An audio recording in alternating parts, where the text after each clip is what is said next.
Braziliyanın Rio şəhərində artıq yay olimpiya oyunları başlamışdır. Təəssüflər olsun ki, Rusiya Milli Olimpiya yığmasının böyük bir hissəsi bu oyunlarda iştirak edə bilmədi.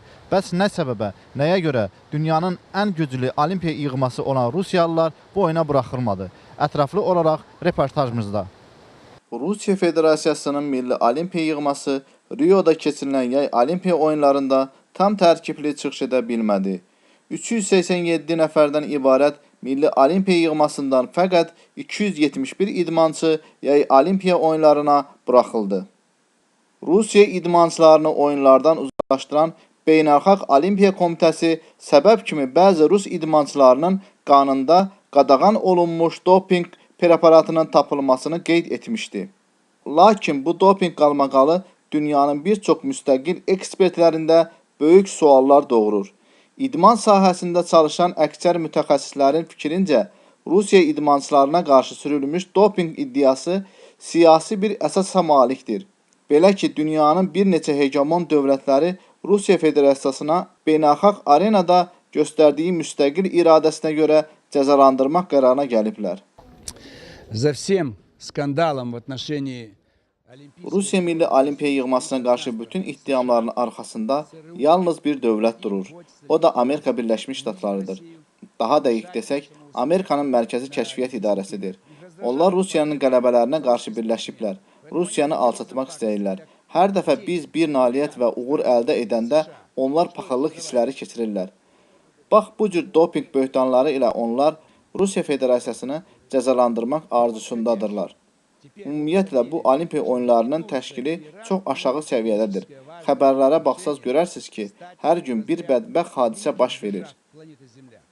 Все вместе нас будет 500 миллионов. Это мы будем управлять миром, не США.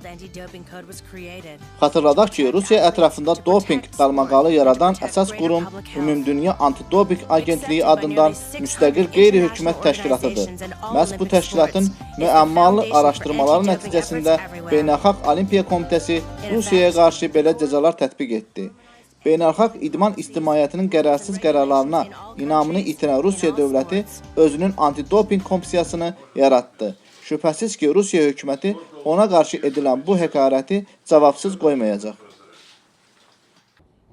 Всемирный антидопинговый комитет – это та организация, которая… Hər şeydən öncə mən Beynəlxalq Olimpiya Komitəsinin rəhbərliyinə təşəkkürümü bildirmək istəyirəm ki, müxtəlif siyasi təzyiqlərə baxmayaraq, ümumiliklə bizim millimizi yarışlara buraxmışdır.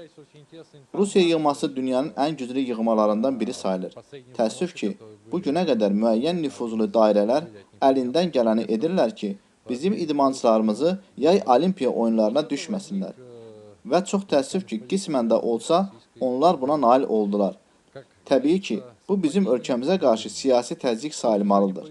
Mütəssifanə müasir dünyamızda çirkin siyasi çevrələr idman dünyasında da sirayət edə bilirlər. Mən ədalətə inanıram və əminəm ki, bu işin arxasında duranlar layiqli cəzalarını alacaqlar.